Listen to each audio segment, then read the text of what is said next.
అదే RTV app వార్తల్ని క్షణాల్లో చదివే అవకాశం ఉంటుంది. ఒక న్యూస్ పేపర్, ఒక టెలివిజన్ ఛానల్ మీ చేతుల్లో ఎప్పుడూ ఉంటాయి. గత బీఆర్ఎస్ ప్రభుత్వం పేదల కొరకు డబుల్ బెడ్రూమ్ ఇళ్లను నిర్మించిన క్రమంలో కూడా లాటరీ ద్వారా కూడా నల్గొండ నియోజకవర్గంలో చాలా వరకు 500 పైచిలకు వారందరూ కూడా లాటరీ ద్వారా కూడా ఎంపిక చేశారు. ఎంపిక చేసిన వారందరూ కూడా ఆ డబుల్ బెడ్రూమ్ ఇళ్లను పంపిణీ చేయాలి. కానీ ప్రస్తుతం ఆ పంపిణీ ఆగిపోయిన క్రమంలో కూడా ఏదైతే కాంగ్రెస్ ప్రభుత్వం అధికారంలోకి వచ్చిన తర్వాత అప్పటికి కూడా వాళ్ళకు పేదలకు డబుల్ బెడ్రూమ్ ఇళ్ళు పంపిణీ చేయకపోతే వాళ్ళు గత కొద్ది రోజులుగా అనేక కార్యక్రమాలు నిర్వహిస్తున్నారు. మాకు కేటాయించిన డబుల్ బెడ్రూమ్ ఇళ్లను మాకు పంపిణీ చేయాలి, లేదా మాకు ప్రొసీడింగ్స్ అన్న ఇవ్వాలని కూడా వాళ్ళు డిమాండ్ చేస్తున్న పరిస్థితి ఉంది. మొత్తం కూడా డబుల్ బెడ్రూమ్ ఇండ్లు నిర్మించిన చాలా రోజులైన తర్వాత కూడా డబుల్ బెడ్రూమ్ ఇండ్ల దగ్గర కూడా పూర్తిగా అవి మొత్తం కూడా శిథిలా వ్యవస్థకు చేరుకున్నటువంటి పరిస్థితి ఉంది. కంప చెట్లు మొలిచి సాంఘిక కార్యక్రమాలకు అడ్డాలుగా మారుతున్న పరిస్థితి ఉంది. ఒకటే చెప్తున్నారు, మొదటైతే డబుల్ బెడ్రూమ్లు మాకు కేటాయించిన డబుల్ బెడ్రూమ్లో మౌలిక వసతులు కల్పించి మాకు ప్రొసీడింగ్స్ ఇవ్వాలని కూడా వారు డిమాండ్ చేస్తూ నల్గొండ ఎంఆర్ఓ కార్యాలయం ముందు 4 రోజుల నుంచి కూడా రిలే నిరాహార దీక్షలు చేపట్టారు. ప్రస్తుతం వాళ్ళకు సంఘీభావంగా సిఐటియు నాయకులు, అదేవిధంగా సిపిఎం నాయకులు కూడా సంఘీభావం తెలుపుతున్న పరిస్థితి. డబుల్ బెడ్రూమ్ నిర్వాహకులు కూడా ప్రస్తుతం ఇక్కడ ఉన్నారు. వారితో మాట్లాడించే ప్రయత్నం చేద్దాం. మొత్తం కూడా ఫస్ట్ సిపిఎం దగ్గరికి వెళ్దాం. మొత్తం కూడా ఏంటన్నా, మొత్తం నల్గొండ నియోజకవర్గ వ్యాప్తంగా డబుల్ బెడ్రూమ్ ఇండ్ల పంపిణీ ఏ వరకు వచ్చింది? ఒక కొలికి వచ్చిందా? వాస్తవంగా నిర్లక్ష్యానికి గురవుతున్నటువంటి పరిస్థితి ఉంది. కట్టినటువంటి 552 ఇళ్ళు పడవబడి కూలిపోయేటటువంటి దశకు వస్తూ ఉన్నాయి. లబ్ధిదారులను ఎంపిక చేశారు.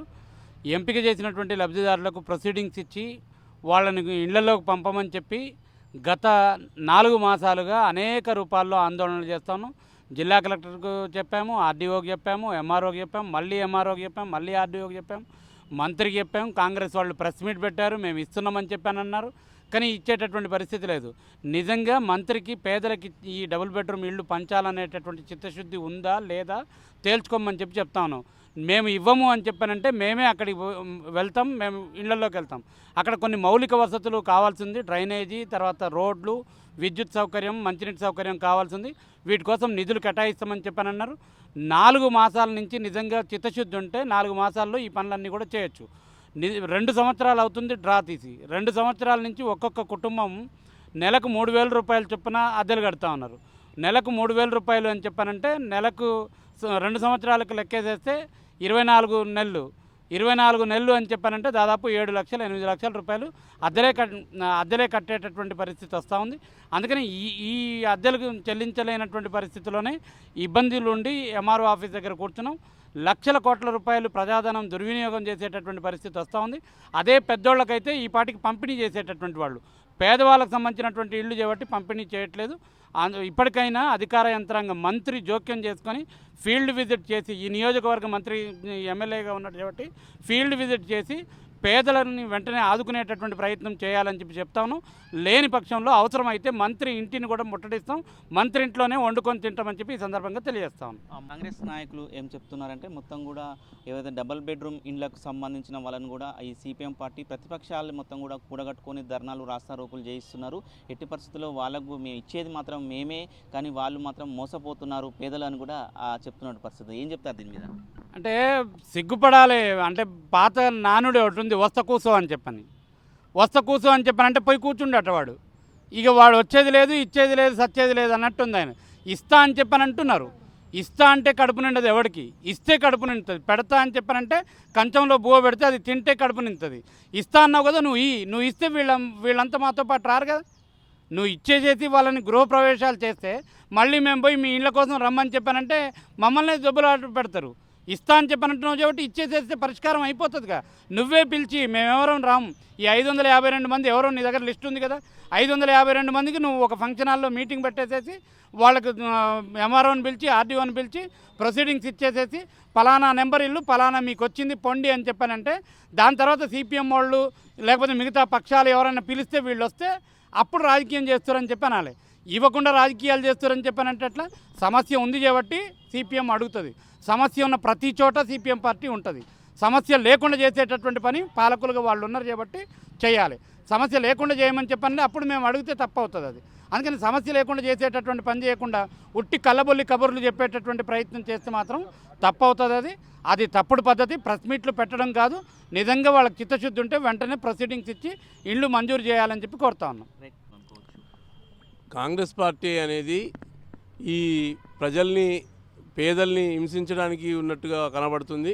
ఎందుకంటే వాస్తవంగా వీళ్ళు పూర్తి పేదలు, ఎస్సీ ఎస్టీ బీసీ మైనార్టీలు, పూర్తి స్థాయిలో వికలాంగ కుటుంబాలు ఉన్నాయి, ఒంటరి మహిళలకు సంబంధించిన కుటుంబాలు ఉన్నాయి. వీళ్ళందరూ కూడా సంవత్సరాల కొద్దీ ఈ కిరాయిళ్లలో ఉండి వీళ్ళు ఎంపికైన వారు.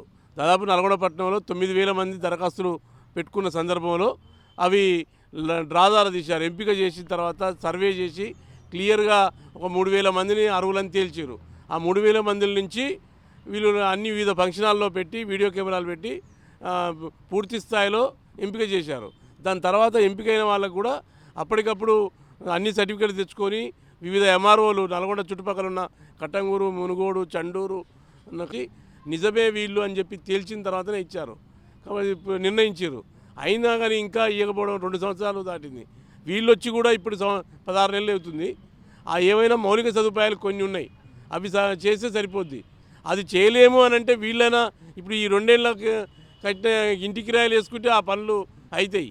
ఇప్పుడు ఇంకా 6 నెలలు జరుపుతారో సంవత్సరం జరుపుతారు. ఆ కిరాయిలు వేసుకున్నా మినిమం వాళ్ళు సమస్యలు పరిష్కారం చేసుకుంటారు. కాబట్టి అట్లా ప్రభుత్వం ఆలోచించి తక్షణం చేయగలిగితే ముందు ప్రొసీడింగ్ ఆర్డర్స్ ఇవ్వమనండి. వీళ్ళని ఎంపిక చేసిన వాళ్ళకు ప్రొసీడింగ్ ఆర్డర్ ఇవ్వమనండి. ప్రొసీడింగ్ ఆర్డర్ ఇచ్చిన తర్వాత నెల 15 రోజులకు వీళ్ళు పనులు పూర్తి చేసి మీ గ్రాండ్గానే మీరు ఫంక్షన్ చేసి చేయండి.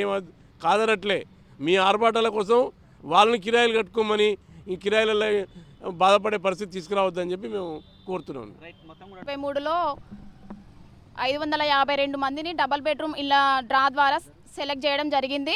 ఇప్పటికీ 2 సంవత్సరాలు గడుస్తున్న కొద్దీ ఎటువంటి స్పందన లేకపోవడంతో 4-5 నెలల నుంచి మేము సిపిఎం పార్టీ సహకారంతో వివిధ రకాల రూపాల్లో నిరసన వ్యక్తం చేస్తున్నాము. అయినా సంబంధిత అధికారులు నిర్లక్ష్యం వహిస్తున్నారు. వయసు పాబరిన వృద్ధులు తమ చిరకాల కోరిక నెరవేరకుండానే, సొంత ఇంటి కల నెరవేరకుండానే ఎంతోమంది చనిపోతున్నారు.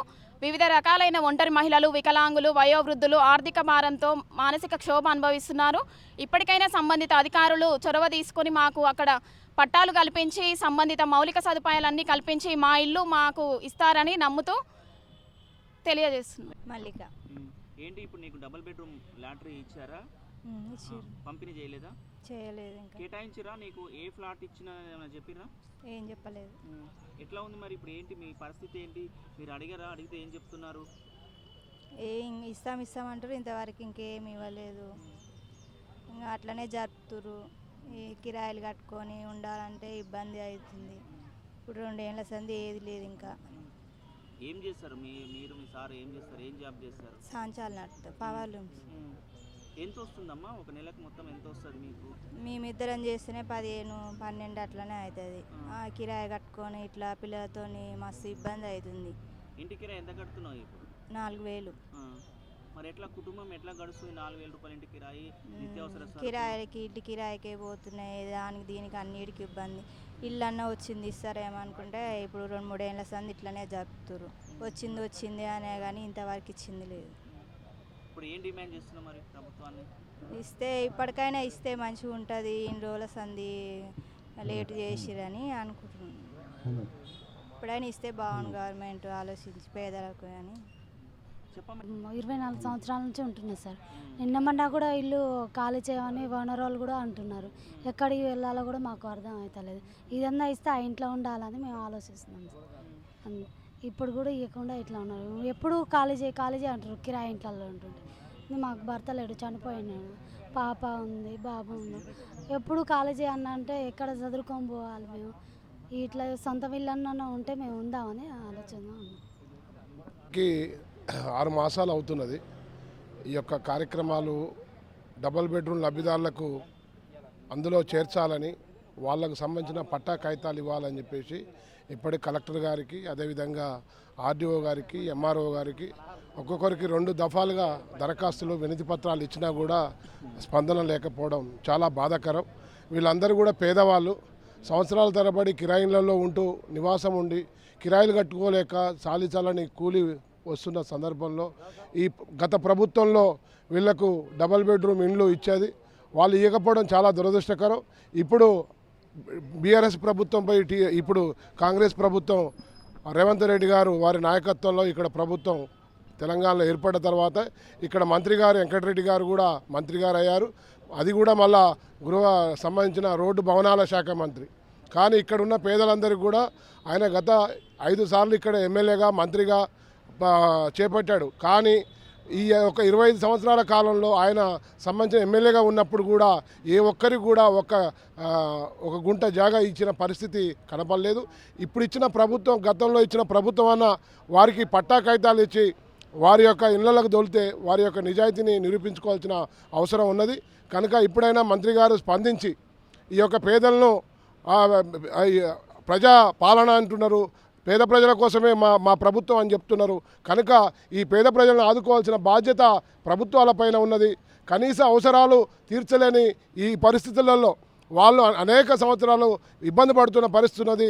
ఆ ఇళ్లకు తోలాలని చెప్పేసి మేము డబుల్ బెడ్రూమ్ సాధన కమిటీ ఆధ్వర్యంలో గత 4 రోజులుగా ఇక్కడే రిలే నిరాహార దీక్షలు, రోజు 10 వార్డుల చొప్పున రేపు ఎంఆర్ఓ ఆఫీసు కార్యాలయాన్ని ముట్టడిస్తాం, అవసరం ఉంటే ఆర్డీఓ కార్యాలయాన్ని ముట్టడిస్తాం. వీరికి ఇచ్చే వరకు మీరు అక్కడ మౌలిక వసతులు కల్పించండి. కానీ ఇప్పుడున్న 552 మంది ఈ పేద ప్రజలకు, ఈ డబుల్ బెడ్రూమ్ లబ్ధిదారులకు పట్టా కాగితాలు ఇచ్చి వాళ్ళకు సంబంధించిన బ్లాకులలో వాళ్ళకు కేటాయిస్తే బాగుంటుందని చెప్పేసి మేము అందరం కూడా అదే అభిప్రాయపడుతున్నాం. కానీ అధికారులకు ఏమాత్రం చలనం లేదు. దున్నపోతు మీద వర్షం పడ్డట్టు ఉన్నది. ఇక్కడ 4 రోజుల నుంచి ఇక్కడ చేస్తున్నా వచ్చి ముచ్చడి చెప్పిపోతున్నారు తప్ప మేము పరిష్కారం చేస్తాం, మేము మంత్రి గారితో మాట్లాడతాం, కలెక్టర్ గారితో మాట్లాడతాం అనే ఒక అధికారులు కూడా వచ్చి ఈ పేద ప్రజల్ని మందలిచ్చే పరిస్థితి లేదు. అందుకనే మేము ప్రభుత్వానికి వ్యతిరేకంగా, అదేవిధంగా అధికారులకు వ్యతిరేకంగా తీసుకోబోయే కార్యక్రమాలు ఇక్కడ ఎవరికి ఏదైనా సరే ప్రభుత్వం బాధ్యత వహించాలని చెప్పేసి మేము డబుల్ బెడ్రూమ్ లబ్ధిదారుల కమిటీ ఆధ్వర్యంలో ప్రభుత్వానికి హెచ్చరిస్తున్నాం. రైట్, మొత్తం కూడా చూస్తున్నటువంటి పరిస్థితి కనపడుతుంది. మేమేమన్నా గొంతమ్మ కోరికలు కోరటం లేదు. గత బీఆర్ఎస్ ప్రభుత్వం ఏదైతే డబుల్ బెడ్రూమ్ ఇండ్లు నిర్మించిందో ఆ ప్రొసీడింగ్స్ ఇప్పటివరకు ఇచ్చి వాళ్ళందరూ కూడా గృహప్రవేశాలు చేయాలని కూడా చెప్తున్న పరిస్థితి ఉంది. బాధితులు మాత్రం ఒకటే చెప్తున్న పరిస్థితి, మేము ఇంటి కిరాయిలు కట్టుకోలేని పరిస్థితుల్లో ఉన్నామని కూడా వారు ఆవేదన వ్యక్తం చేస్తున్న పరిస్థితి. రోజు ఉదయం నుంచి సాయంత్రం వరకు కూలికి వెళ్తే కూడా మాకు 200-300 రూపాయలు మాత్రమే వస్తున్నాయి. మొత్తం కూడా ఇంటి కిరాయిలు కట్టుకోవాలంటే చాలా ఇబ్బంది ఉంది. ఇప్పటికైనా రాష్ట్ర ప్రభుత్వం స్పందించి అందులో ఏదైతే డబుల్ బెడ్రూమ్లో మౌలిక వసతులు కల్పించి మాకందరూ కూడా గృహప్రవేశాలు చేయడానికి కూడా ప్రొసీడింగ్స్ కాపీలు కూడా అందజేయాలని కూడా వీరు చెప్తున్న పరిస్థితి. ఒకవేళ రాష్ట్ర ప్రభుత్వం అలాంటి చర్యలు చేయకపోతే మాత్రం సిపిఎం పార్టీ ఆధ్వర్యంలో పెద్ద ఎత్తున ఆందోళన కార్యక్రమాలు చేపడతాం, అవసరమైతే మంత్రి ఇంటిని కూడా ముట్టడిస్తామని కూడా వీరు చెప్తున్న పరిస్థితి కనపడుతుంది. వీడియో జర్నలిస్ట్ కృష్ణతో అచ్యుత్, RTV నల్గొండ. మరిన్ని వీడియోస్ కోసం ఛానల్ ని సబ్స్క్రైబ్ చేయండి, లేటెస్ట్ అప్డేట్స్ కోసం వాట్సాప్ ఛానల్ ని ఫాలో చేయండి అండ్ లింక్ డిస్క్రిప్షన్ లో ఉంది.